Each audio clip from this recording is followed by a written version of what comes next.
1 week ago, the United States Marine Corps celebrated its 250th birthday. It's interesting to note that the United States of America, the nation in which the Marine Corps serves, is younger than the Corps itself. And legend has it that the Corps was founded in a Philadelphia tavern on November 10th, 1775. And that legend has persisted throughout the years. It has become an embodiment of fact that the Marines hold near and dear to their culture, to their constitution as an individual within a group, and also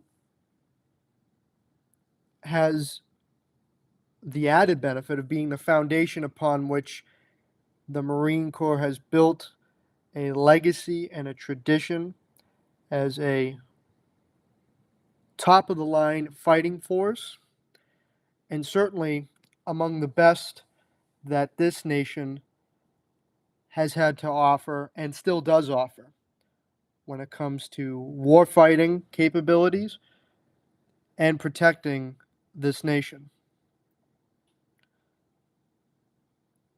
I'm sure there are many who have relatives or even themselves have been a part of the Marine Corps. For myself, my uncle was in the Marines, and the street in which I live on now is named in honor of a Marine Corps officer who served in World War II and was a veteran of Iwo Jima, that hell of a battle that cemented the Marine Corps' well legacy and livelihood well into this century and certainly the next couple to follow, as the flag raising on Mount Suribachi has become edged into the minds of not only every American generation since, but certainly has become a symbol of the United States itself. And I begin by discussing the United States Marine Corps because they have found themselves in virtually every single climate and terrain. And while country is a bit of a stretch, continent certainly wouldn't be. Even in the Marine Corps hymn, it mentions snow of far off lands, Chosin Reservoir, sunny tropic seas, the Pacific during World War II, Vietnam, and it is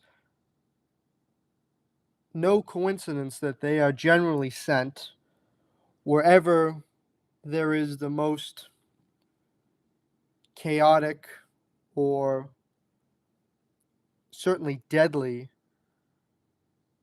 combat zone or soon to be catastrophe zone. And they're generally, as again the hymn states, first to fight.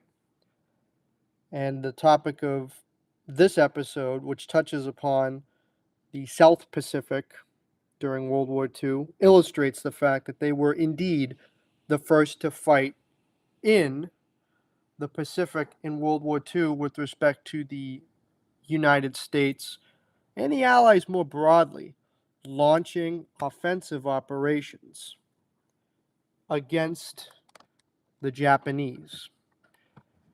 And those operations consisted of, and the books themselves will get into it a little bit more, but the operations consisted of attacking and limiting the Japanese expansion and their growth that had occurred up to that point being 1942. And the concern in 1942 was that if the Japanese advance was not halted, at the very least, ideally repealed and rolled back, then more territory could very well fall under their dominion, and the largest ally in the region, that is the South Pacific, Australia, and New Zealand as a substantial ally as well, would find themselves under the threat of invasion without doubt, but then also subjugation. And up to that point in time, anyone who had lived under Japanese tyranny would tell you that it was not for the faint of heart. The Chinese had been dealing with the Japanese for over a decade, going back to the early 1930s. The Philippines was experiencing its own form of occupation, as was the, at the time, Dutch East Indies, today Indonesia, Burma, modern day Myanmar, Thailand, French Indochina, today's Vietnam, Cambodia, Laos. They all were experiencing the harsh reality that was the Greater East Asia Co-Prosperity Fear, a remarkable feat in propaganda that the Japanese conjured up as a way to combat Western and white imperialism, colonialism, and to create an Asia for Asians. And a lot of Asian people certainly were fascinated by the idea and taken in by it. However, the actual implementation of it, in almost every sense, was much worse than what they were used to living under European powers. And that's not to minimize European imperialism and colonialism. Certainly not. But on the whole, the people in which the Japanese were claiming to liberate had it much worse under their liberators than their former occupiers or their former imperial masters. So in order to roll back this advancing Japanese war machine, to sort of stop or blunt the Red Sun rampage across the Pacific, the Allies had to make a stand. And it was really unfortunate in the beginning because the focus and priority from the beginning and throughout was Germany first. Defeat Germany and Italy, obviously, but go after Europe first with all the material, all the manpower, all the resources that could be mustered within all the Allied nations, and have that be the focal point for all operations going forward. And the Pacific was given second priority. It did not have the same focus, it did not have the same resource allocation, and in certain instances, it was not as heavily focused with respect to media, propaganda, and just general reporting as was in Europe. So not only was there an immediate concern to stop the Japanese advance, that concern was further subjugated on the totem pole of importance by Europe and the focus that the Allies had on Nazi Germany and fascist Italy. And Douglas MacArthur, who was at that time the U.S. Army commander in the, at that time, Far East, and then when he was ejected from the Philippines, he became the commander-in-chief of the Southwest Pacific area, which we'll get into later, but it encompassed an area that was to the north of Australia and to the west of New Guinea, hence Southwest Pacific area. But for all his faults and all of his great feats, he rightly pointed out that Japan got the United States into the war, they attacked us, and the attention that was given to the Pacific was secondary to that of Europe. And he was,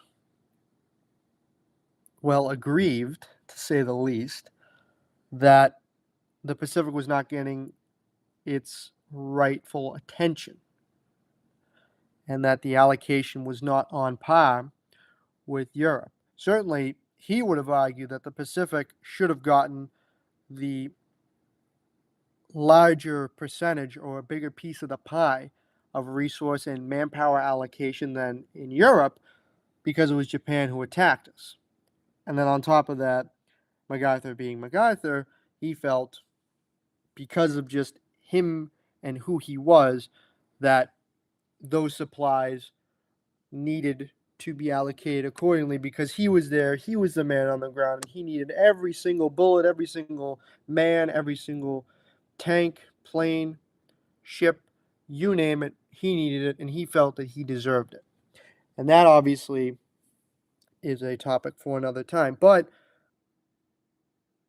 his points and what he makes are not entirely that far-fetched.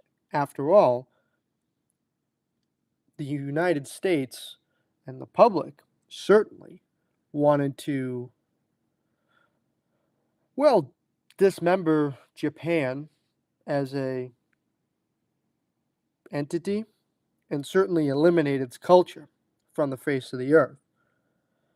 And while there was certainly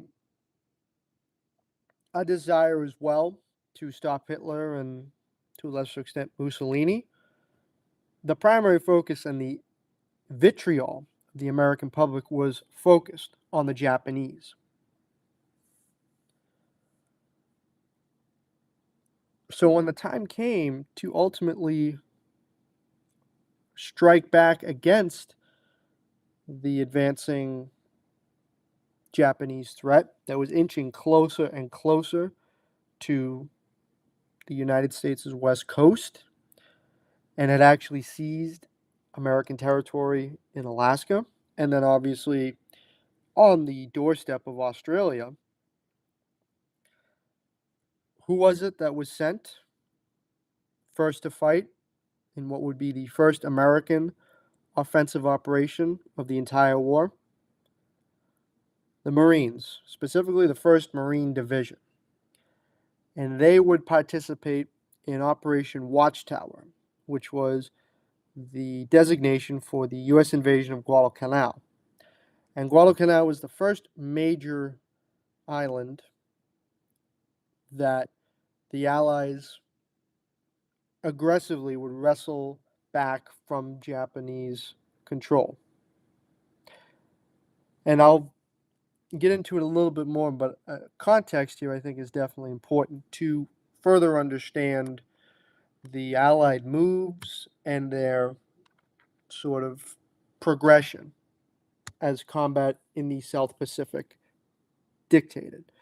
So it was Guadalcanal, and the 1st Marine Division landed, and they considered the operation amongst themselves as Operation Shoestring because they only had anywhere from 5 to 7 days of ammunition. They had limited rations, and in terms of just the overall support mechanism that would have been expected for American infantrymen in World War II, it was subpar. That was made worse by the fact that their primary means of resupply and reinforcement were evacuated shortly after Watchtower took effect, which was on August 7th of 1942, when the Japanese attacked the American fleet anchored off of Guadalcanal, eviscerated the U.S. Navy's cruisers and destroyers and battleships, but the transports themselves were left relatively intact. Yet the admiral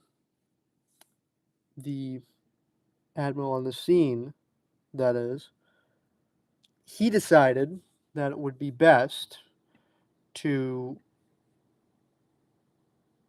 take what remained of the U.S. naval fleet and evacuate. And that certainly stung the Marines and left a bad taste in their mouth. And they were rightly aggrieved at, Admiral Robert Gormley for doing what he did. He was the admiral there who made the decision to get out of Dodge, to get out as quick, fast, and in a hurry as possible before the Japanese returned. And yet, even with inadequate supplies, little hope of reinforcement, and an island teeming with the worst terrain and jungle possible, a climate that was inhospitable, and an enemy that was merciless and brutal, the Marines were able to hold their own. In fact, they were able to do so until about December of 1942. And by that time, the 1st Marine Division, who had fought for Alligator Creek, for Edson's Ridge, which was just a series of heights above Henderson Airfield, which was the main concern for launching an operation against Guadalcanal from the beginning, the Matanikau River. They had been at it for almost 6 months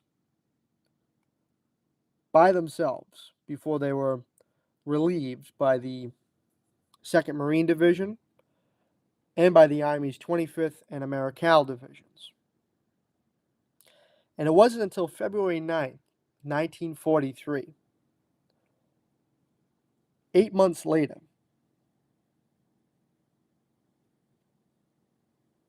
seven if you include August, that Guadalcanal was officially declared secured.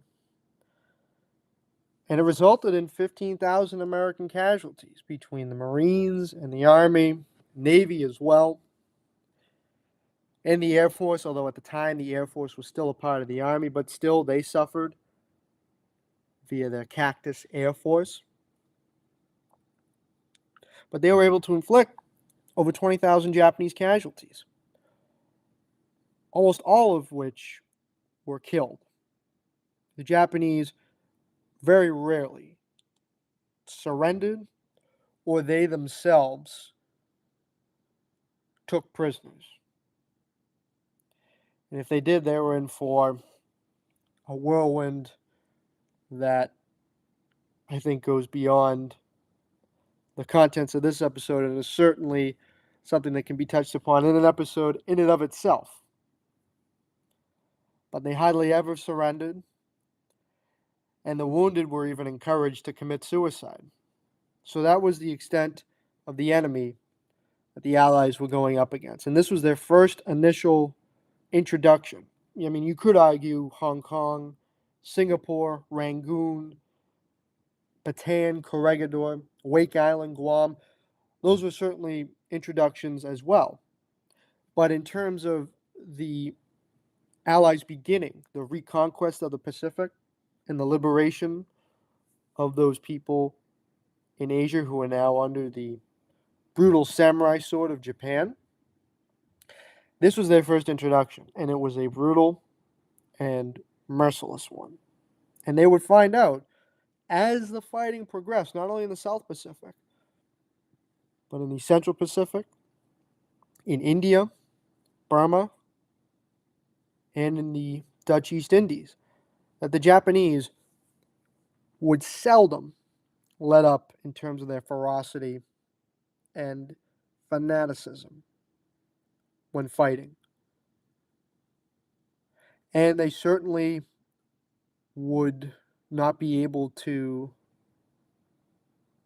escape the Japanese throughout the South Pacific. The only way that they would be able to effectively liberate that area was through combined arms and through killing every single Japanese adversary they met. And this combat was mirrored by the Australian and eventually later on American operations on New Guinea, which was taking place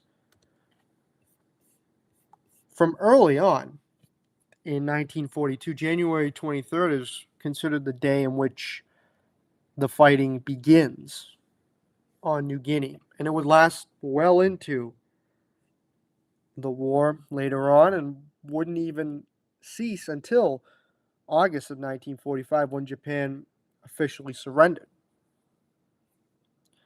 And the Australians there had a very brutal introduction to combat. They were surprised with the attacks on Rabaul, which was the central sort of port and airstrip and base for the Australians in all of the South Pacific, and that was located on New Britain.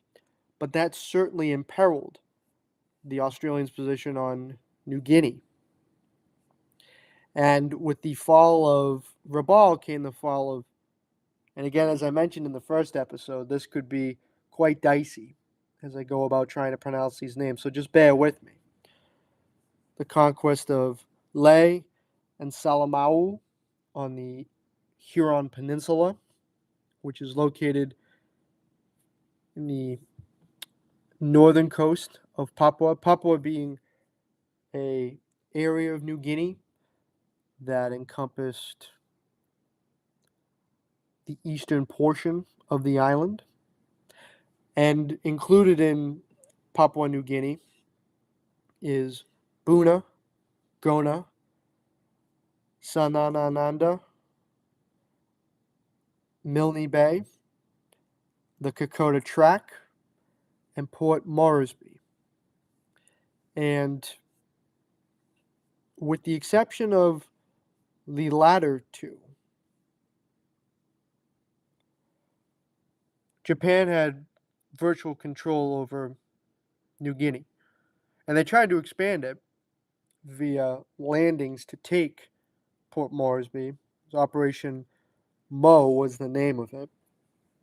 But the Battle of the Coral Sea disrupted their plans. And while the Allies did suffer a higher loss in terms of ships sunk, it was a strategic victory because they were not able, or the Japanese rather, were not able to land and seize Port Moresby via amphibious operations. They had to actually traverse the Kokoda Track, which, while the Americans were duking it out on Guadalcanal, the Australians had to fight against the Japanese on the Kokoda Track, which went into a little bit more, but then they were eventually augmented by the Americans in the form of the 32nd Infantry Division, and then later on with the 43rd Infantry Division. And the fighting that occurred on New Guinea was among the most brutal of combat that existed anywhere. And again, we'll certainly dive into that a little bit more.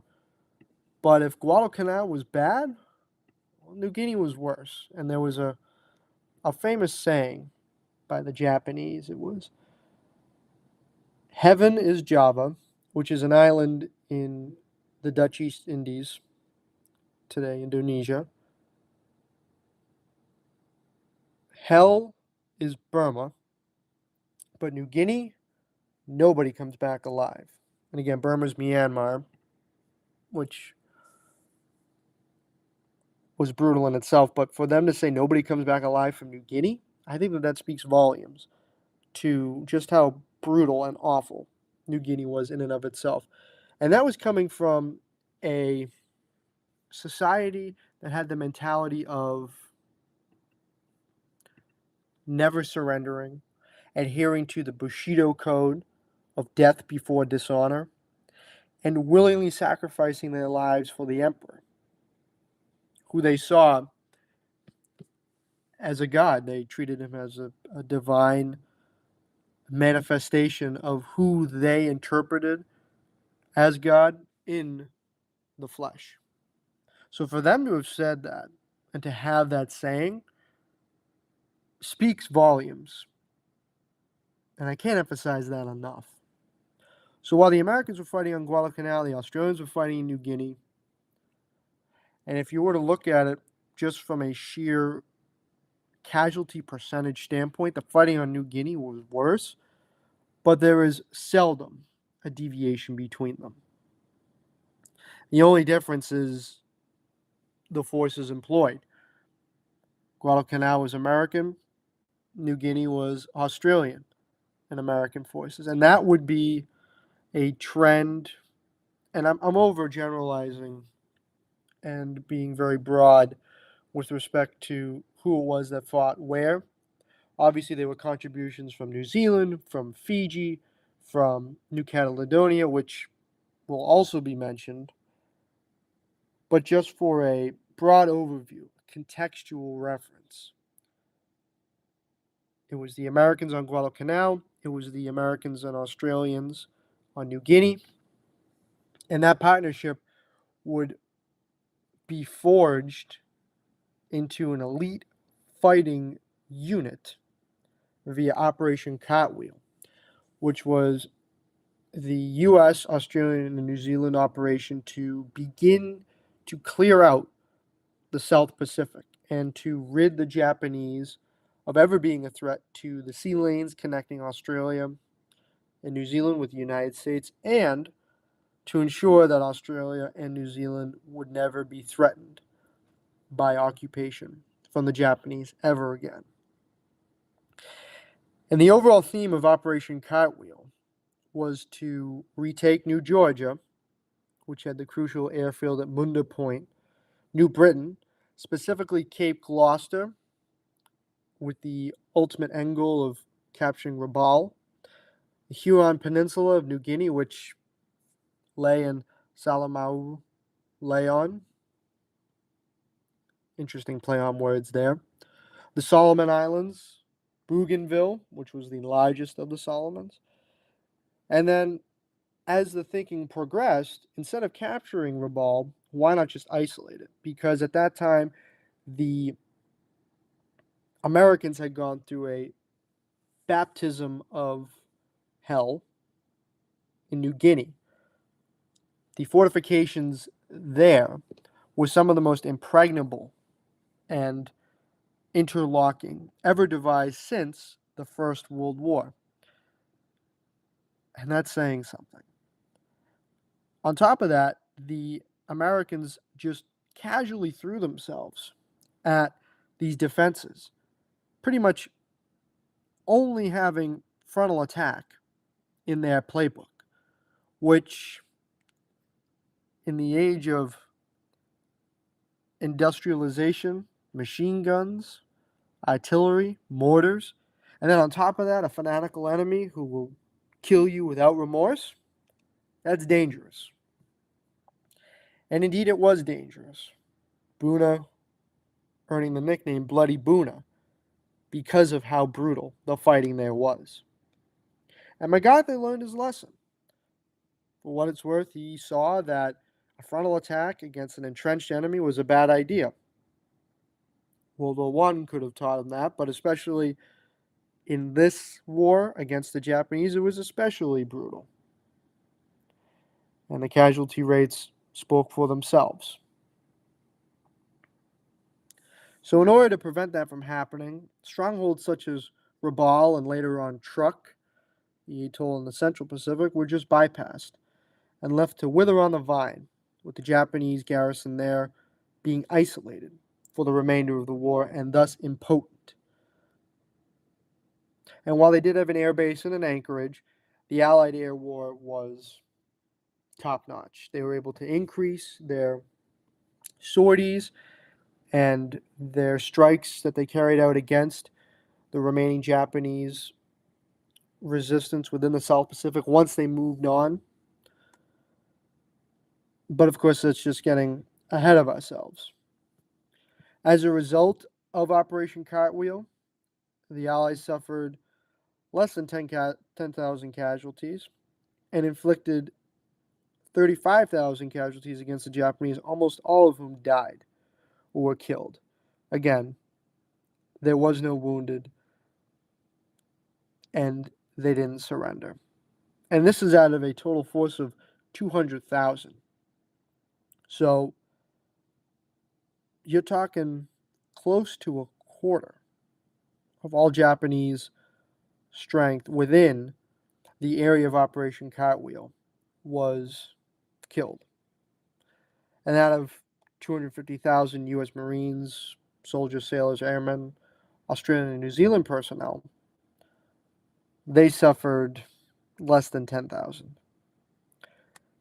And that enabled the Allies to clear a path forward to recapture the Dutch East Indies in 1944 and 45, liberate the Philippines in that same time frame, and begin to tighten the noose on the Japanese as they got closer to the home islands. And while the bulk of fighting left the South Pacific in 1944, the fighting there did continue, and it continued with the same level of ferocity as it did in 1942 and 43, all the way until Japan surrendered in August of 1945. And it is that period that will be the theme for this episode. And it will be told through the lens of these three books. One, Touched with Fire by Eric Bergerud, which looks at the ground war in the South Pacific. Into the Valley by John Hersey, a zoomed-in eyewitness account of the fighting that occurred on Guadalcanal. And The Raider by Stephen Platt, an examination of one man and his unit as they conducted combat during World War II, and specifically highlighting their service in the South Pacific. Touched with Fire was interesting because it was not a conventional history. Conventional in the sense of talks about the events, and it talks about the terrain, it talks about the enemy, and it talks about individual stories in a chronological sort of narrative. It focused on individual points within the overall experience of fighting in the South Pacific, and it tells it as a history in and of itself. For example, if you were to read a book about North Africa, the historian would no doubt go into how it was warm during the day, but at night it became freezing cold. How the sand caused equipment and vehicles to break down and constantly needed work to be done on them, constantly needed replacement, special care from the mechanics.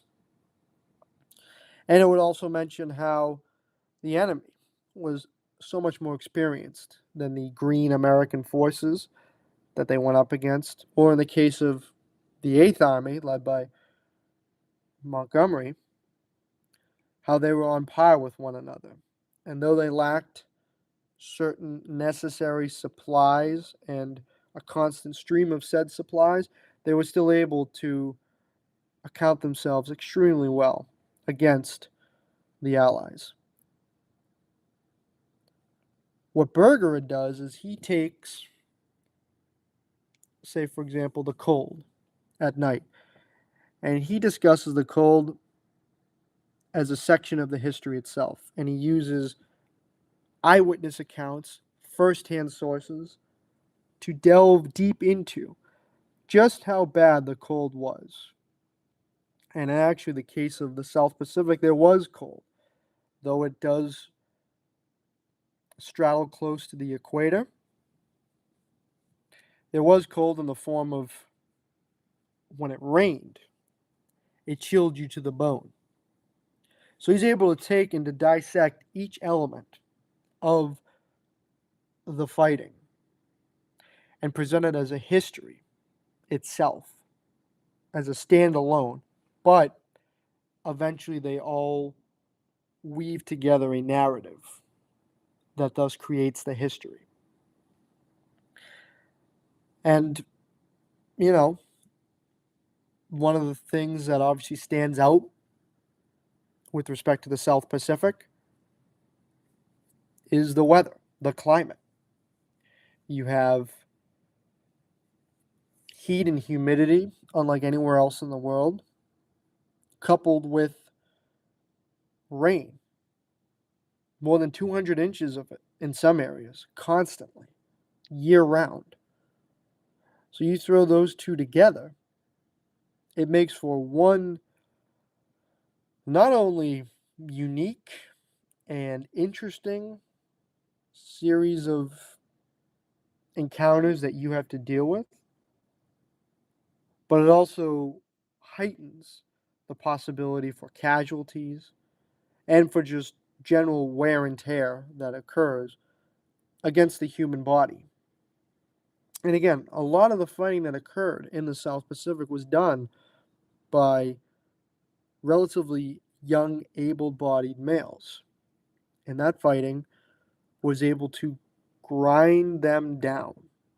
So just imagine, first off, imagine you being in that position. Let's say you had to walk into the jungle, you're carrying, say, 60 pounds of gear, you have your rifle. You get 5 to 10 minutes away from where you started out, and you're already drenched in sweat between the humidity, the heat, and even though the jungle is relatively covering of the sunlight and it barely reaches the jungle floor, you still have the negative effects of that sunlight. And that's causing you, again, to sweat, to lose energy, to burn calories, and just to become worn out by simply existing. You're not fighting anybody. You're not trying to do anything Herculean. You're just walking. And sometimes you slouch over because you're trying to have better weight distribution. Maybe when it gets to a point, you stop, you fall down, or you sometimes just fall asleep right on the spot.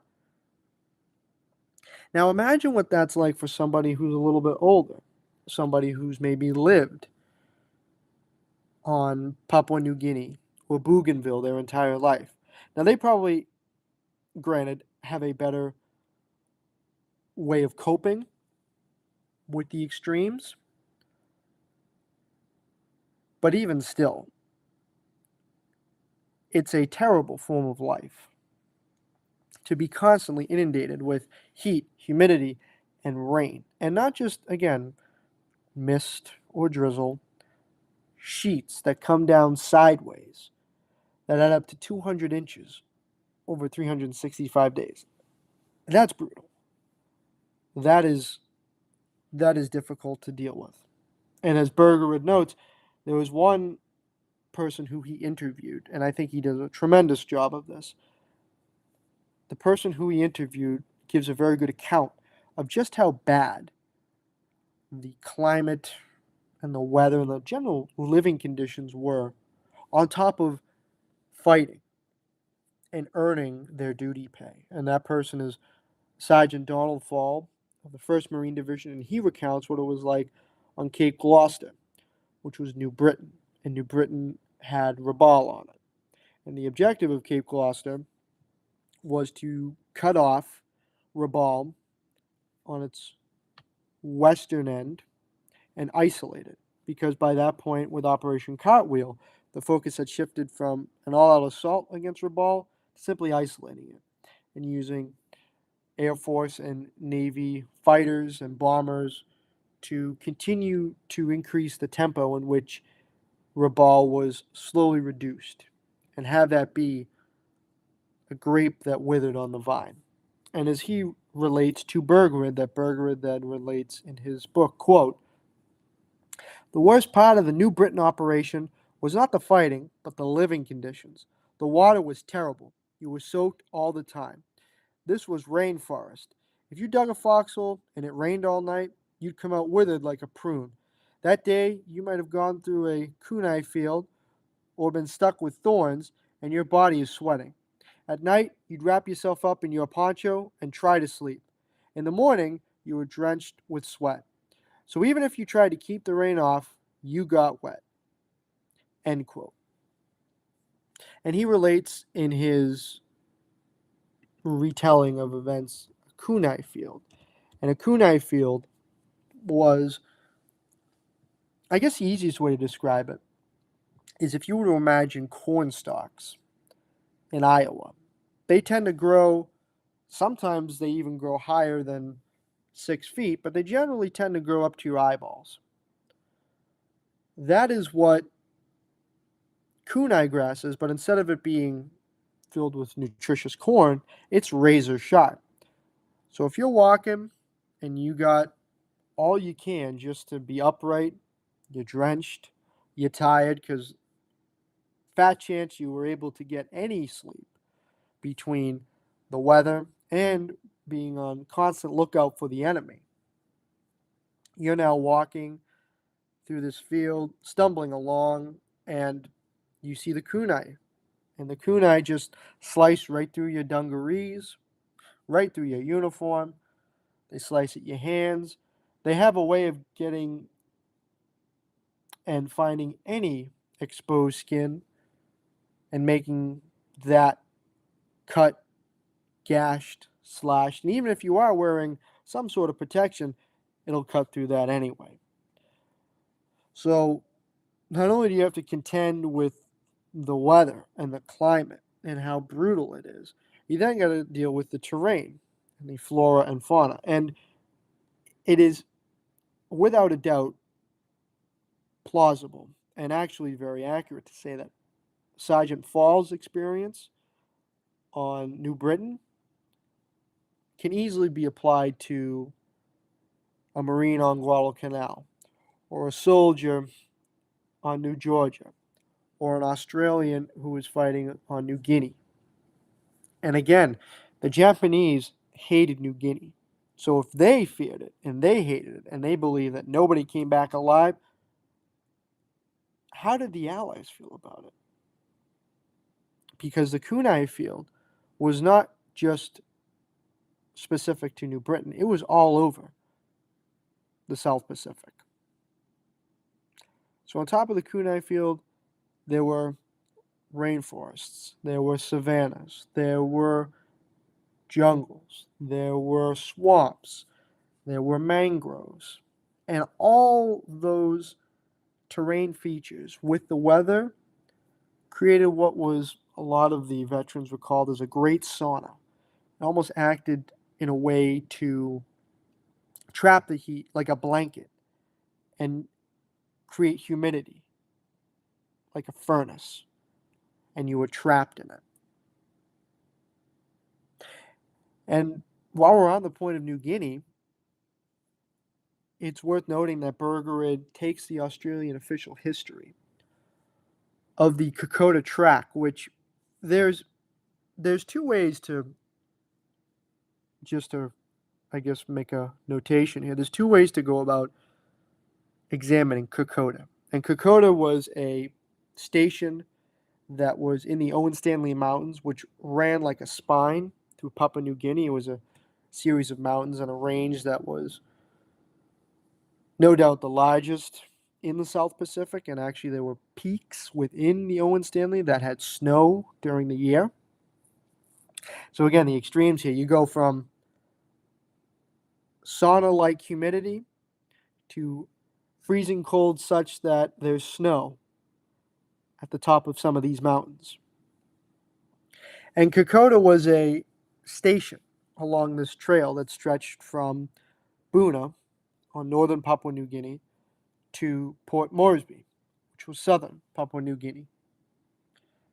And that trail, if you even want to call it a trail, was called by the Australians the Kokoda Track. And for the sake of authenticity, keeping with the official Australian rendition of the fighting, because they did fight mostly on New Guinea, and because of the fact that the Australians, by about early 1944, earned the reputation as the best jungle fighters in the entire world. They took that moniker away from the Japanese. We're going to call it the Kokoda Track. But again, to call it a track, a trail, a path, is really doing an injustice to those words, because it was, well, here's how it was according to the Australian official history, quoted by Bergerud as such. Quote, "The golden stairs consisted of steps varying from 10 to 18 inches in height. The front edge of the step was a small log held by stakes. Behind the log was a puddle of mud and water.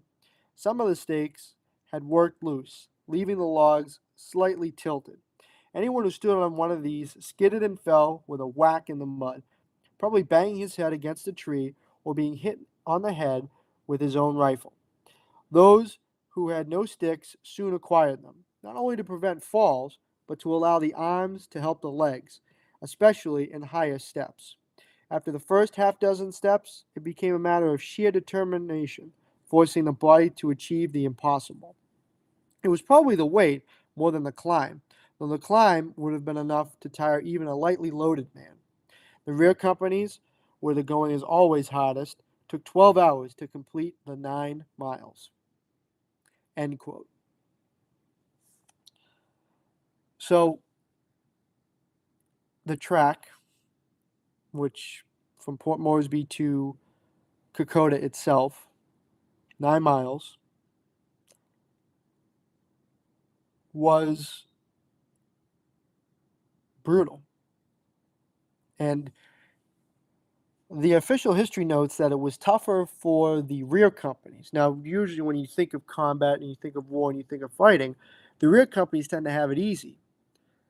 Better accommodations, certainly better food, more ammunition. And that's because in order to get the supplies up to the front, they have to pass through the rear. And the rear, whether we'd like to admit it or not, tends to avail itself of its more nobler and high-minded ideals and delve into the depths of primitive human nature.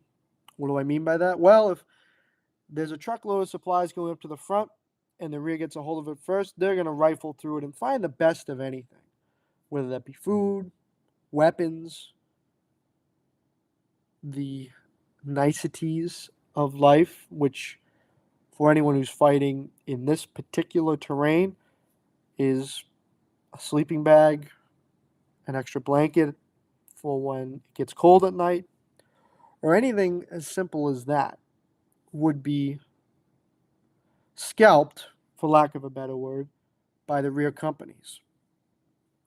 And while that is in many instances throughout history true, when it comes to walking along a path that didn't exist as such beforehand and certainly wasn't now, the rear companies had to contend with what was there and then the residue of what had passed through, meaning the frontline companies, who in the beginning were militia, designated as chacos, because in the mind of the more professional, regular Australian forces, these militia would just melt away in combat. These frontline militia and regular army forces trudged through, did the best they could, falling down, slipping, sliding, sometimes just going over the side of a steep precipice and never getting back up. They were then followed up by the rear companies who had to endure this. And it made, as was noted in the official history, 12 hours to complete the 9 miles, which is more than a mile, or an hour a mile rather. And that in itself was generally against the prevailing notion of movement, constant movement that was stressed throughout all of World War II. There were some units that could march 15, 20 miles, but that's also without any obstacles and without having to endure 8,000-foot peaks that sharply descend down to 1,000 feet. And those were called the false crest, which is when, if you're marching up, you're trudging, you're basically going up a vertical sheer. You get to the peak, you get to the top, you look out, and you think you're there, you got it, and what do you see? Another hill, and another, and another, and another. And it was these false crest phenomenons that the Australian veterans would constantly talk about, and actually those who were there would write about, whether in their journals or letters home, that they get to the top of a peak, only to be confronted with another one after it. So they had to repeat that journey. So it's really no surprise that it was 9 miles in 12 hours. It wasn't 9 miles as the crow flew. It was up, down, through a river, through a stream, along a steep incline, right on a ragged edge and jagged peak, through a pass that can only fit one man at a time. And then, of course, you had the weather. And that terrain of New Guinea, while certainly extreme in the most dramatic sense, was not very different than the terrain of other places throughout the South Pacific. For example, New Georgia and Munda Point, that had a lot of jungle. New Guinea has a lot of jungle. It's considered one of the most jungled areas in the entire world. Guadalcanal had mountains. They had Mount Austern, which was the final major defensive bastion for the Japanese.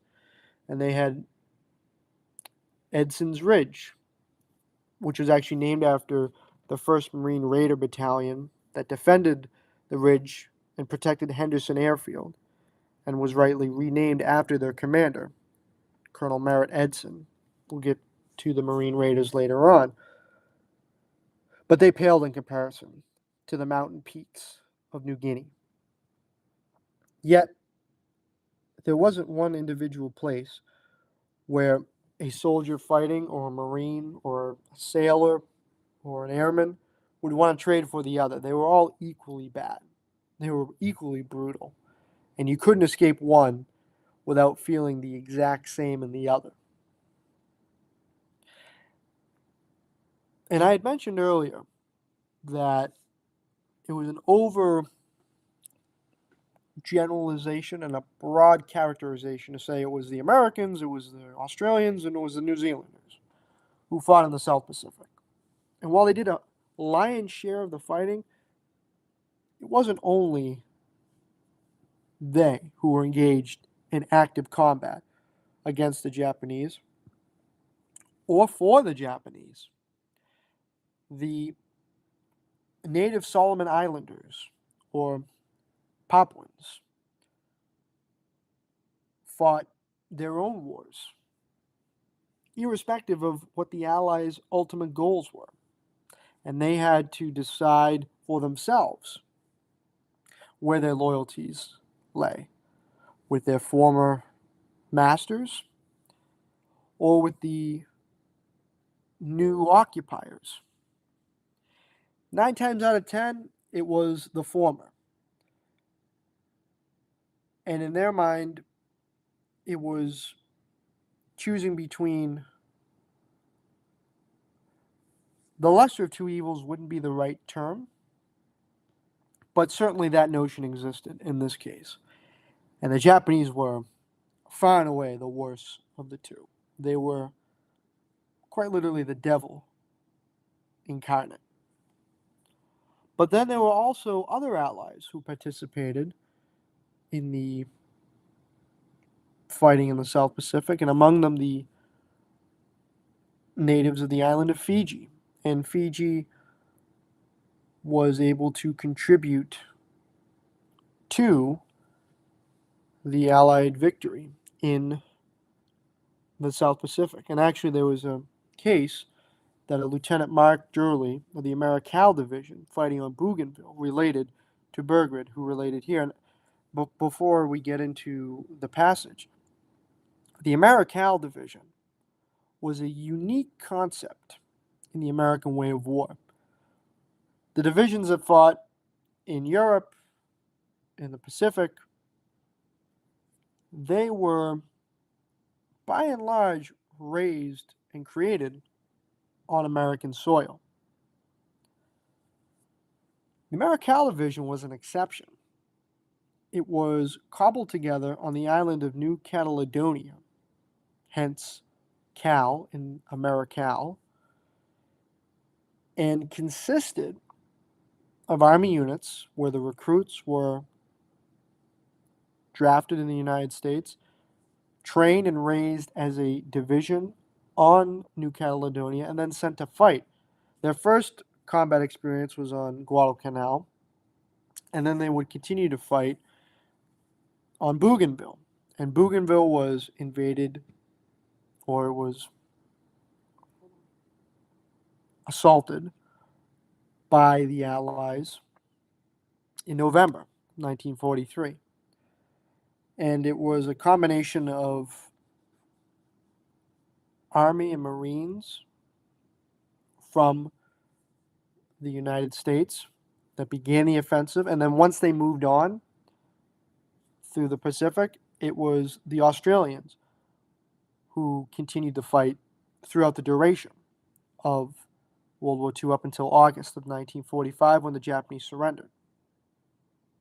But while the Americans were there, they were able to utilize the skill set of the Fijian scouts, which, as I guess you could say locals in these parts, they were able to adapt better to the environment, to the terrain, and they were able to fight in a very similar manner to their enemy. And in that way, they were able to get on the same level or even to get the edge against them. And as Lieutenant Mark Durley noted to Bergerud, quote, I led some Fijian scouts on a patrol across Bougainville. We were ordered to scout Japanese positions and, if possible, locate a prisoner of war camp. We were ordered to avoid combat, which, when you think of it, where we are, was a good idea. The scouts were excellent soldiers in that environment. They were strong and handsome people. Their bushcraft was outstanding. While on the patrol, one of the Fijians motioned for us to stop. They stripped down to their shorts and went off into the jungle barefoot. Sometime later, they returned. Soon, we saw that they had wiped out a Japanese patrol without making a sound. We estimated that they killed 70 Japanese on our trek. End quote. So you see, they were able to adapt the Japanese principle of sneaking up on the enemy, which the Japanese would have a notorious reputation for treachery and deceptiveness and sneakiness, take out almost 100 of them, not make a sound, rejoin the unit, and continue to fight alongside the Americans, Australians, and New Zealanders. And the Fijians, while not the origin of the term, but certainly could fall under the rather charming and certainly not in any way racial designation of fuzzy wuzzy angels. And that's what the Australians coined as the term to describe Papuans. And the term came about as the Australians were fighting on the line against the Japanese in the jungle, not being able to see any more than 2 to 3 feet in front of them. There was a need to get the wounded out and to get supplies to the front. And while the Australians had all they could muster to put troops into the line, and as they retreated along the Kokoda Trek to plug in gaps and reinforce areas where the line was folding, it was the native Papuans who took up that responsibility as stretcher bearers, as ammo and litter carriers, and ultimately were the difference in allowing the Australians to stem the Japanese advance, turn the tide on the Kokoda Trek, and throw them back, advancing little by little all the way to the northern Papuan coast. And in admiration of their effort, the Australians gave them the name Fuzzy Wuzzy Angels. Again, entirely out of affection and with no intent to be malicious or sort of imperialistic with their thinking. And obviously, if you were a Papuan in the position of fighting for the Australians and the New Zealanders and Americans, or throwing in your lot with the Japanese, it made just a little bit more sense to stick with the Allies. If you were to put aside industrial capability and manpower reserves, just from the standpoint of an individual Papuan, who when they came across the Japanese were generally brutalized and treated as, well, in a lot of cases, subhuman, it would make more sense and you would probably live longer if you allied yourself with the Americans, with the Australians, with the New Zealanders. No pun intended, by the way. And it wasn't just the native Papuans or Solomon Islanders that the Japanese were ferocious against. Those who fought against the Japanese, almost to a man, whether it was here in the South Pacific or on Tarawa, Saipan, Peleliu, Burma, the Philippines, Iwo Jima, Okinawa, they all have, in their own words, a very similar conclusion. And it was that the Japanese were vicious, were brutal, and they would fight you to the death. And there was no way to go about fighting any differently. It was kill or be killed. And in the tight confines of the South Pacific, the killing was certainly personalized. Think about it. Imagine being in a, well, living room, an average living room, and having that being the battlefield. But in between you and the enemy, there's trees, shrubs, bushes, vines, kunai grass that prevent you from seeing them. And on top of that, the enemy, generally speaking, is the superior adversary when it comes to fighting in jungle terrain, dealing with the elements, and braving the climate. There's this one account by Sergeant Bill Crooks, 7th Division, 2 AIF, who was fighting on, here's that pronunciation going to be butchered, Iwarabia on the Kokoda Trek in New Guinea. Now, one point to note is that when you see the designation 2 AIF, that stands for Australian Imperial Forces, Australian Imperial Force. The 2 is a designation that this is the second force that was raised in Australia's history. The AIF itself is a designation that belongs solely to those volunteers who enlisted to fight for king, country, and comrades in World War I. Think Gallipoli or from Musil in France. So they have earned that right. So whenever you see 2 AIF, that usually is a designation for veterans of World War II. And the 7th Division was a regular unit. It had a long and proud tradition. It had actually been at one point deployed to fight in North Africa and had achieved success and notoriety until the Japanese invaded Papua New Guinea and threatened their home of Australia. Sergeant Bill Crooks discusses and talks about just the nature of combat itself, regardless of who the enemy was. It was tight, it was close-knit, it was vicious, and it was sharp. It seemed to have been over in a flash. And just this description alone rings very similar to combat from any of the many veterans who fought in Vietnam. And as Bergerud recalls Crooks's recollection, quote, "We, D Company, actually walked into an ambush just below a rock face too steep to climb. It was matted in bamboo and lawyer vine. Suddenly, all hell opened up from the vines, a blast of massed fire. At the time, we thought we had bumped head-on into a battalion, but experience after leads me to believe it was probably 2 companies. They were advancing around the cliff in probably 4 single-file columns. That is, one of their companies in 2 single files, 4 or 5 yards apart, and then 10 yards out, and their other company the same. We were strung out in single file, and we must have walked into the middle of the head of their column. It was the loudest noise of a massed firefight I ever heard. We had, in a minute, the platoon commander and a section leader killed and 10 to 12 wounded, and bloody confusion. Nobody said a word. I remember moans and groans later in the night, terrible screams of the wounded.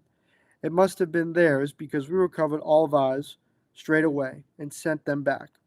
But you could never tell with the Jap. They used to talk and scream, hoping one of us would come looking, and bang. Later, we passed the same place and recovered our 2 dead. It was all over in, say, 10 minutes. We must have fired half our ammo, and they half theirs.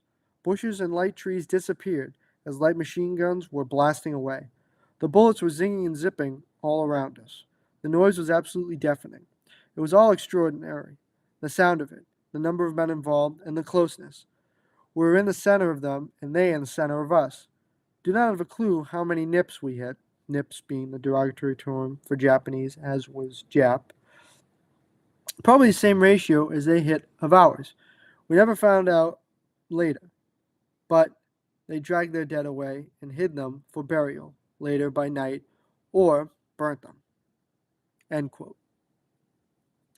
Close quarters, intense, sharp, and quick.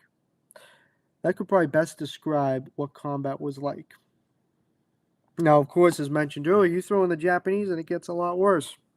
They adhered to this code of Bushido, which goes all the way back to ancient samurais, whereby they would fight, and they would fight with honor, and to encapsulate that honor, they would die on the field of battle.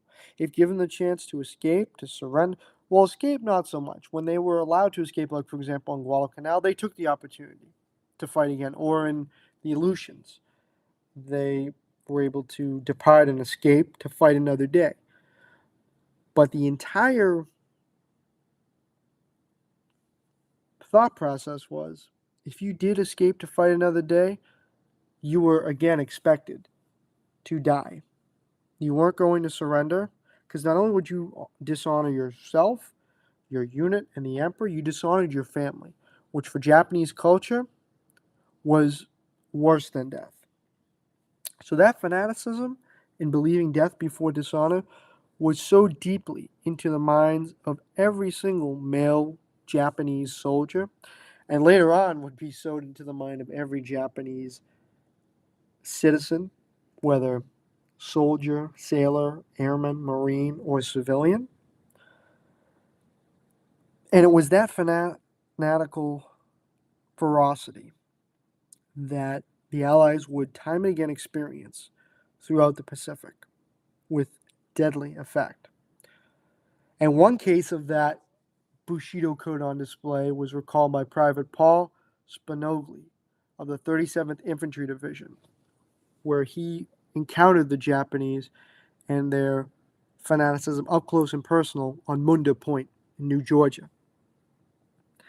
Just one thing to keep in mind before is that the 37th Infantry Division was deployed in its first combat on Munda Point in New Georgia. So the recollections of Private First Class Spanogli are raw, are vivid, are his first interactions with the enemy.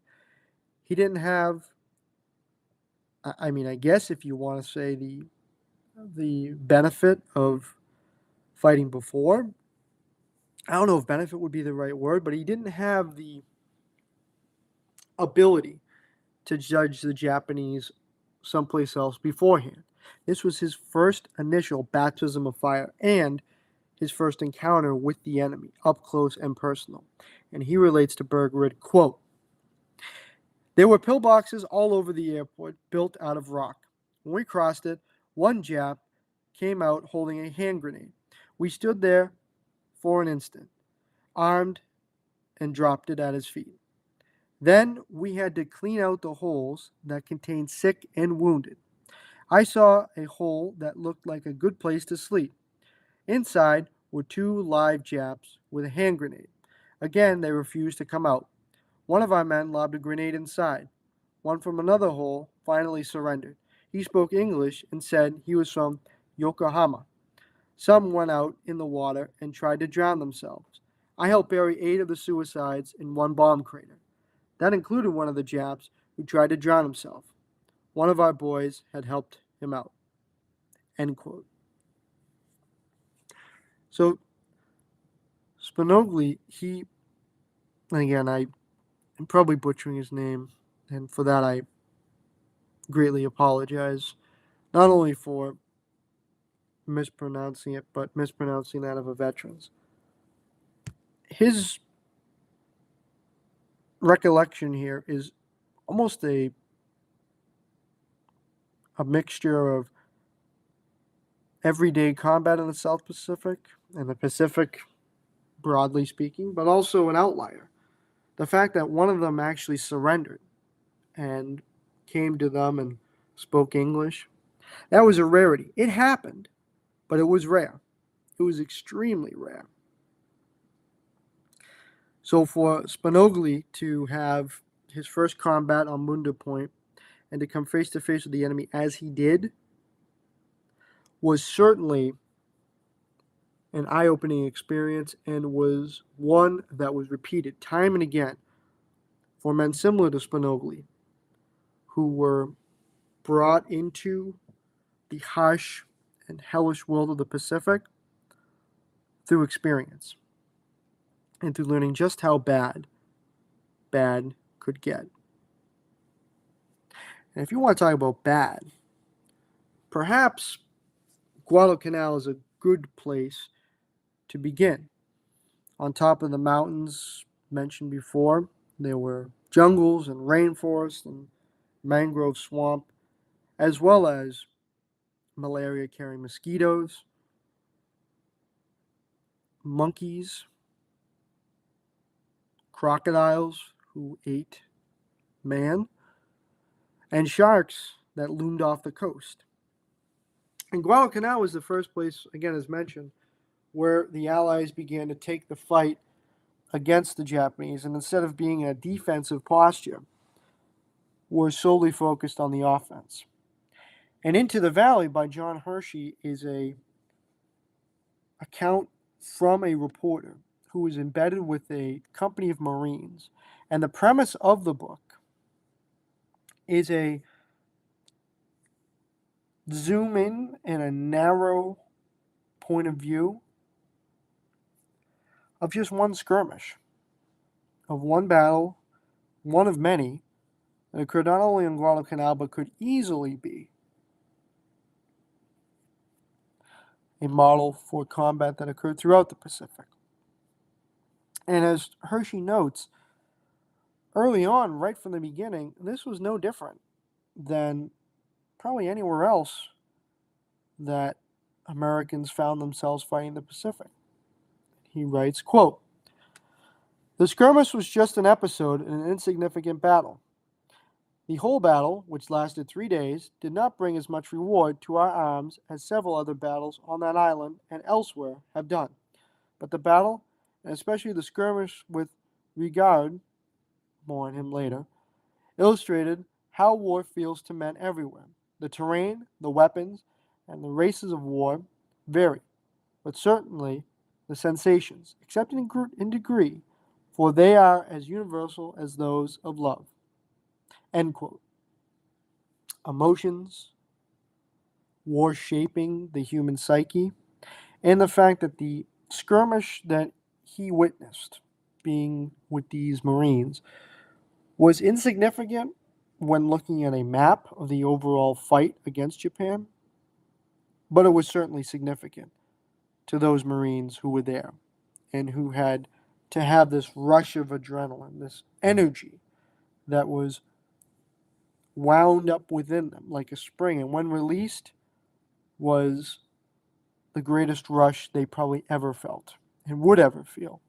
And for some, that was okay because they would probably never want to find themselves in the hell of combat that was Guadalcanal again.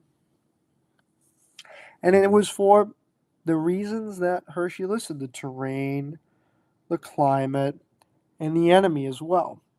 And much like how PFC Spinogli was able to talk about how the enemy would fight to the death, they were also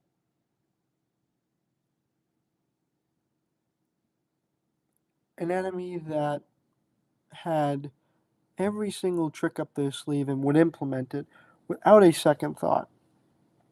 Hersey actually talks to a young Marine, a private CB, who's within the company, about what it is like to come up face to face with or engage in combat with their enemy, their adversary. And he quotes CB as saying, quote, "They're full of tricks. You'll see that when you go into the jungle after them. They hide up in the trees like wildcats. Sometimes when they attack, they scream like a bunch of terrified cattle in a slaughterhouse. Other times, they come on so quiet they won't scare a snake. One of their favorite tricks is to fire their machine guns off to one side. That starts you shooting. Then, they start their main fire under the nose of your own shooting. Sometimes they use firecrackers as a diversion. Other times they jabber to cover the noise of their men cutting through the underbrush with machetes. You've probably heard about their using white surrender flags to suck us into traps. We're on to that one now." End quote. That last sentence is really interesting. The fact that the surrender flags, generally speaking, a sign in warfare, and certainly one adhering to the Geneva Conventions, is one of surrender. But the Japanese take it, they flip it on its head, and they use it as a trap to go after the enemy, to trick them, to fool them, to get them to lower their guard, and then they attack. And it's that hatred imbued with racial undertones and prejudices, no doubt, that leads to a mentality of no quarter settling in over anyone who finds themselves in combat with the Japanese, in this case, the Marines on Guadalcanal. And it's not like the men who make up the Marines or the Army or the Australian and New Zealand services are bigoted demagogues. They're just average, everyday, plain old Americans. Kids who are certainly not much older than me and definitely younger, who, in the case of the Marine Corps, volunteered to fight and avenge their country, and ultimately to serve a cause greater than themselves. And as Hersey notes, they were just your average, everyday, Main Street young kids. And he writes, quote, "These were just American boys. They did not want that valley or any part of its jungle.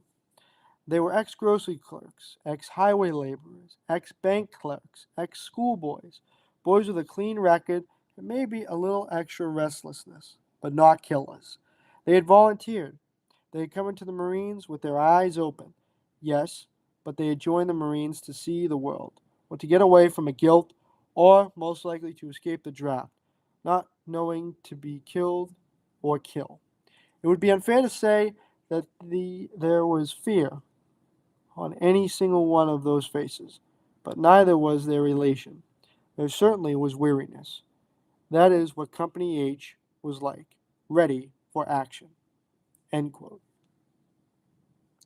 You have that mix of volunteerism, the average Joe-ness of who it was that was wearing the Marine Corps uniforms, infused with the sense of duty, a war of necessity, of going to get the job done and be home as soon as possible, to be back in the world and away from the hell that was the Pacific. And it's interesting, this next quotation by Hersey, he sort of gets to the essence of what it was that home meant to them. Because at the end of the day, that's what they were fighting for. Soldiers, sailors, airmen, Marines, United States, Australia, New Zealand, they were all fighting for home, whether they knew it or not. I mean, most likely in the moment they would be fighting for the man to their left and the man to their right, but deep down, they were fighting for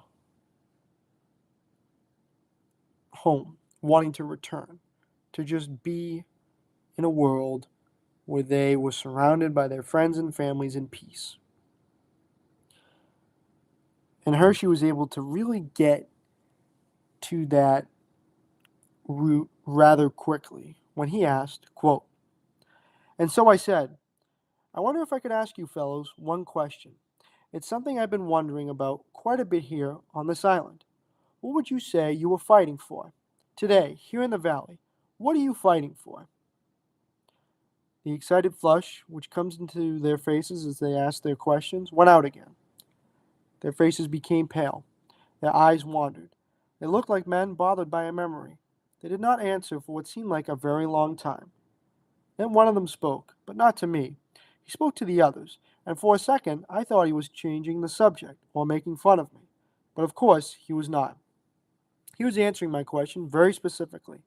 He whispered, "Jesus, what I'd give for a piece of blueberry pie." Another whispered, "Personally, I prefer mince." A third whispered, "Make mine apple, with a few raisins in it, and lots of cinnamon. You know, Southern style. Fighting for pie." Of course, that is not exactly what they meant. But for all of them, these things are just badges of home. When they say they are fighting for these things, they mean they are fighting for home. To get the goddamn thing over and go home. End quote.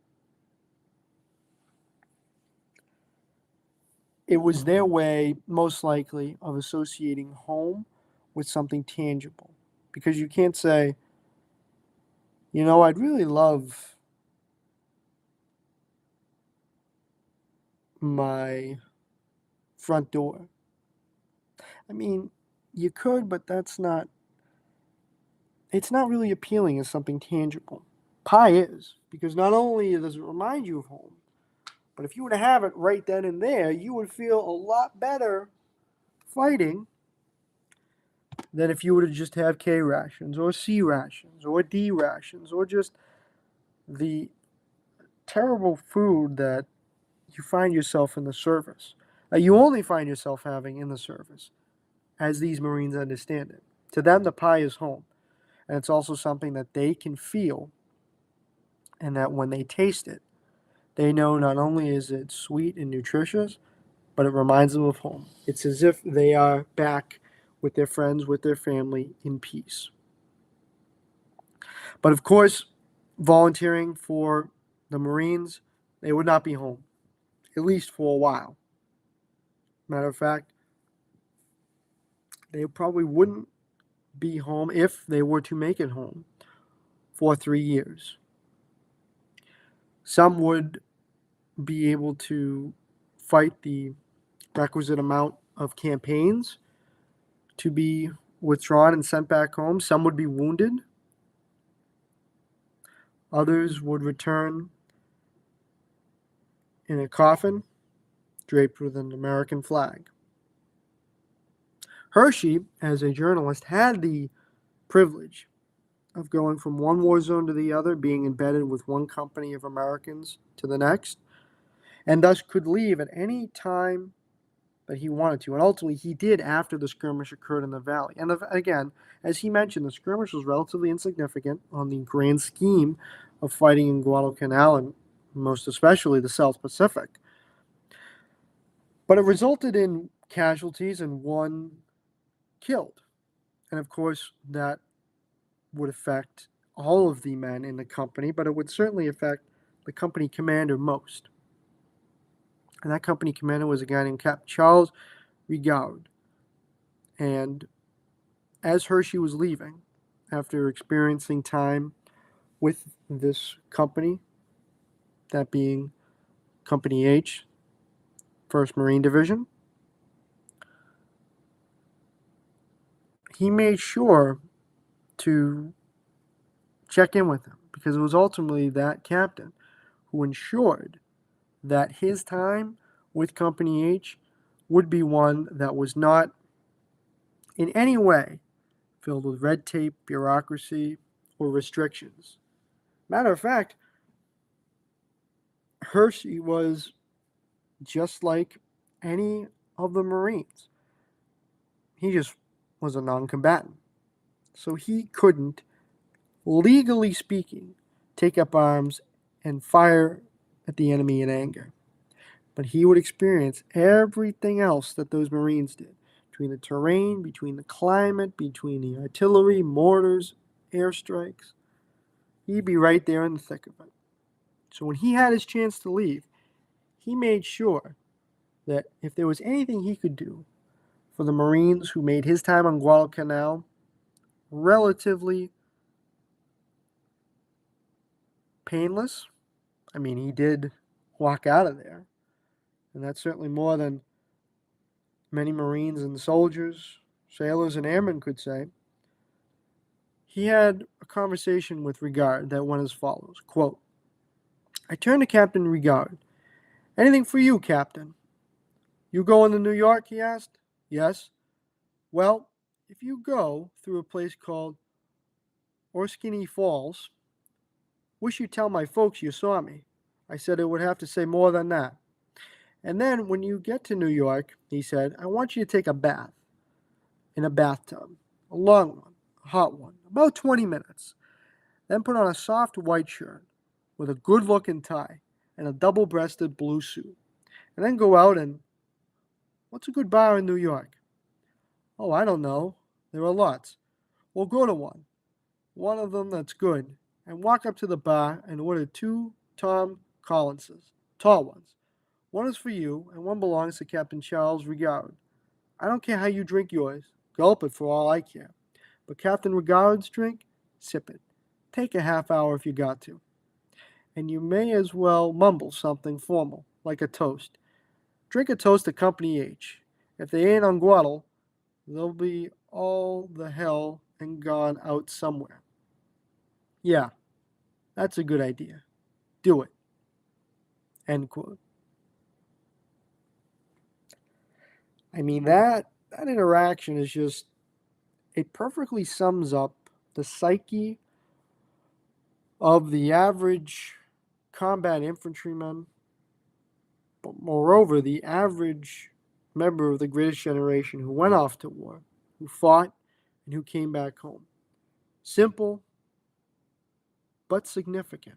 Not complaining, not explaining, going about doing their job, saddling up, one battle after the other. In the case of the Marines in the Valley and Guadalcanal, one skirmish after the other. I mean, that interaction right there, it's tough to explain. I can only imagine what it must have felt like for Hersey having that conversation. And it's men like Bergerud and CB who were able to form the nucleus of the Marine Corps, that highly lethal and dedicated force whose mission was to go where they were sent, to kill the enemies of the United States, and return to fight again another day. And it was also men like Evans Carlson, the focus of the third and final book, The Raider by Stephen Platt, who gave the Marines their reputation, and a damn good one. Carlson was certainly not a full-fledged communist, but he leaned red. In his makeup, in his constitution, in his mannerisms, in his style of leadership, he was more communal than most other Americans and certainly most other officers in the military. He had been in and out of the Marines for most of his life.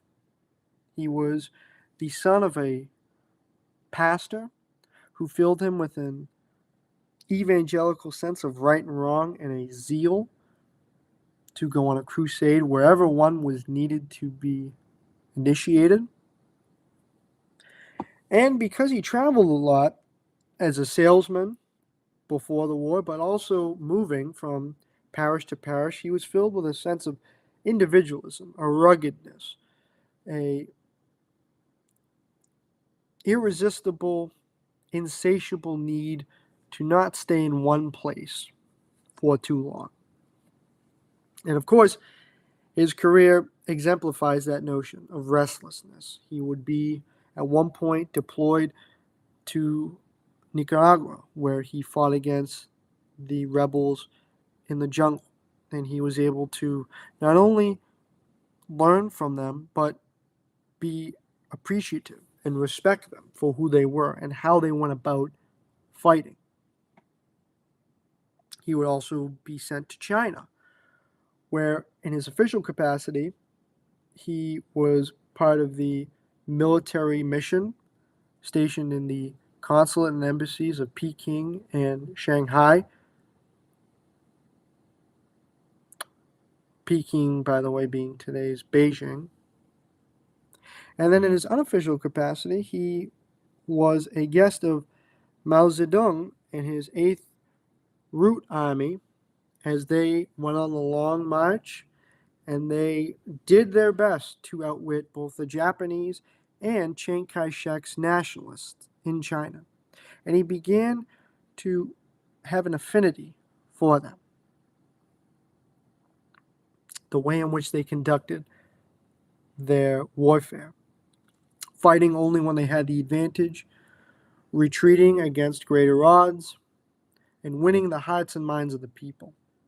And one of the greatest things that stuck with Carlson that he applied when the United States found itself in World War II was this notion of Gung Ho, which, as you'll notice, was the title of this episode. And Gung Ho is loosely translated from the Chinese characters, which in English means work together. And as a leader, obviously you have to forge a culture in which those under you work together and you work together with them. But he was able to do it in a paternalistic way. He was able to take away rank, insignia, badges of hierarchy. He was able to have them all be on a level where it was their achievement and merit that counted and not what one person thought of the other. And he was able to forge that into a new and relatively contemporarily non-existent and certainly unprecedented force, and that being the Marine Raiders. Now, he didn't come up with it. The first person who really spawned the idea was mentioned earlier, Merritt Edson, who, as the leader of the 1st Raider Battalion, saw combat. First and foremost on Tulagi, which was across from Guadalcanal, and then eventually crossed Sea Lac Channel and fought on Guadalcanal itself, where he himself would earn the Medal of Honor. Carlson raised, recruited, and led the 2nd Raider Battalion. And his method of fighting was, according to author Stephen Platt, as follows, quote, Carlson drilled it into his men that they had to understand why they were fighting. They had to believe in the righteousness of their cause at a deep moral level. They weren't just about Pearl Harbor, he told them. And it wasn't some revenge mission to kill Japs. It was bigger than that. They were fighting on the side of democracy in a global war against fascism. He spoke at the meetings about the reasons why the United States was going into the Pacific. He talked about the ongoing war in China and everything he had seen and learned there. James Roosevelt, who was his executive officer, chipped in as well, talking to the men about world politics, how the United States had gotten into the situation it was in, how the war against Japan related to the war in Europe. At one of the meetings, his mother, Eleanor Roosevelt, made a surprise appearance along with the Secretary of the Navy to congratulate and encourage the men, as if they needed another boost to their morale. End quote. And indeed, this group was extremely motivated, extremely agile, and it was handpicked by Carlson. There were meetings and individual one-on-one encounters between Carlson, Roosevelt, and a potential recruit. And he was able to ask them, obviously, very rudimentary questions, where they're from, if they have family, but then ask them unique questions that dug deeper into their consciousness, what they thought about democracy. How would they be able to reconcile killing somebody in the name of the United States? And it was that mentality, that mindset, and that unique approach to leadership that enabled him to obtain the position in which he was in and lead the 2nd Marine Raider Battalion. And indeed, a leader, according to Captain Carlson himself, is as follows, quote, the true leader practices the precepts which he advocates. He is devoted to the interests of his men, and when campaigning with them in the field, he subjects himself to the same hardships which they are required to endure. And out of the crucible, he finds that there has been forged a spiritual bond between him and the men which will enable them collectively to accomplish seeming miracles. End quote. Lead by example. Serve those you command. Be a giving leader. Never put yourself in a position to take advantage of your men.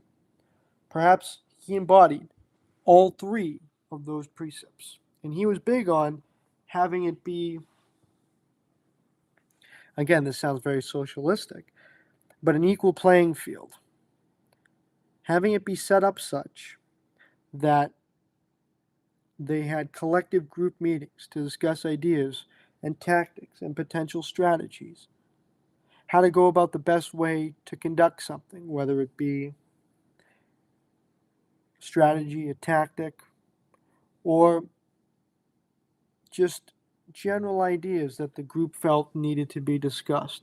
And by the group, it was the battalion. which was anywhere from 6 to 800 men. So that's a lot of voices chiming in, and certainly unorthodox in the U.S. military. Generally speaking, when an officer gives an order, those under them have to follow it, no questions asked, with exceptions, of course. But in general, that is how the U.S. military was able to function and run for as long as it had. And as of today, 250 plus years. But he wanted to throw that right out the window, that orthodoxy. He wanted to embrace an approach to leadership and to military cohesiveness that was unprecedented. And indeed, these Raider battalions were among truly the first special forces units in certainly the United States history, but could be argued in world history. Sure, there was the SAS, but the Marines predated themselves to before the war. And they could very well be considered, the Marine Raiders that is, the origins for what is the modern Special Forces unit. It's obviously debated because you do have American Rangers, Indian Gurkhas, etc. But it's an argument nonetheless that was forged and begun by the Raiders and would meet the test time and again, whether it be Macon, which was a raid that occurred in the Gilbert Islands in August of 1942, in which Carlson's Raiders, as they were nicknamed thereafter, struck Macon, which had a small anchorage and a radio transmitting, broadcasting base. Virtually wiped out the entire Japanese garrison for minimal casualties and became standard bearers in the headline news as Marine Raiders, Carlson's Raiders, for going up against the enemy and knocking a blow for democracy. And actually, it certainly helped, no doubt, that Carlson's executive officer was none other than James Roosevelt, the president's son. Hence why the First Lady was able to visit. Among all the units being deployed everywhere in the world, she was able to visit her son's Marine Raider Battalion. And as a result, they were able to get the best equipment possible, whether it be weapons, rations, new cutting-edge technology. They were able to get it because Carlson's executive officer was able to put his finger on the scales and utilize his connections in high places. And Edson certainly was envious of Carlson because Carlson himself also was close personal friends with President Roosevelt. He actually served as a Marine in his Warm Springs, Georgia detachment, and he was his eyes and ears when he went about looking to see whether or not Mao was truly representative of the Chinese people, and he had their support when he was there in the 1930s.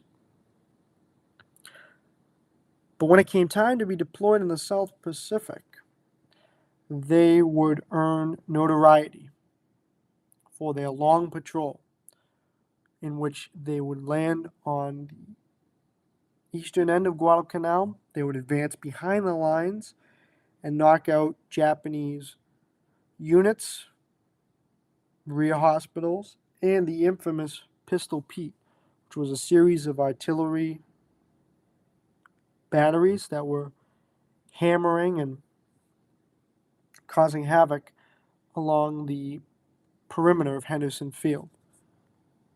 And Vandergrift, who was the general of the 1st Marine Division, who would earn the Medal of Honor and be promoted to Commandant of the Marine Corps, brought Carlson's Marine Raiders into the fold and instructed them to go about attacking the Japanese. And the resulting citation that he read for the 2nd Marine Battalion speaks volumes to Carlson's Raiders. Quote, for a period of 30 days, this battalion, moving through difficult terrain, pursued, harried, and by repeated attacks, destroyed an enemy force of equal or greater size and drove the remnants from the area of operations. During this period, the battalion as a whole, or by detachments, attacked the enemy whenever and wherever he could be found in a repeated series of carefully planned and well-executed surprise attacks. For the consummate skill displayed in the conduct of operation, for the training, stamina, and fortitude displayed by all members of the battalion, and for its commendably aggressive spirit and high morale, the commanding general cites the division, the commanding officers, and men of the Raider Battalion. End quote. I mean, after all, they were able to utilize guerrilla warfare that Carlson observed in China and, to a lesser extent, Nicaragua, fire and maneuver tactics that resulted in 488 Japanese killed to only 16 dead Marines. Kill ratio of about 30 to 1. And no doubt, being behind the lines, traversing through those jungles, those mountains, the climate that we all mentioned before, fighting the enemy, ferocious as they were, required a certain level of being on the same wavelength, of being in a togetherness, of having that Gung Ho spirit. And a lot of days, and since then, obviously, Gung Ho is a sort of notion of being aggressive, attacking, being able to just go, go, go. And that was begun as a result of the Macon raid and the long patrol, which Carlson's Raiders conducted on Guadalcanal with great effect. And the notion of high morale and aggressive spirit was seconded by Jim Lucas, a U.S. Marine Corps war correspondent who on Espiritu Santo, which was the rest and recovery area for Carlson's Raiders, he noted that the men literally worship the old man, end quote. It was that camaraderie, a spirit de corps, brotherhood, high spirits, high morale, aggressiveness that was forged quite literally in every single recruit the minute they were interviewed by Carlson himself. And it was the very best the Marine Corps had to offer. And of those 16 killed within the 2nd Marine Raider Battalion, perhaps it was best that Carlson eulogized them and summed up what it was exactly they died fighting for and what it was that the survivors had to continue to fight on for, when he said, quote, what of the future for those of us who remain? Our course is clear.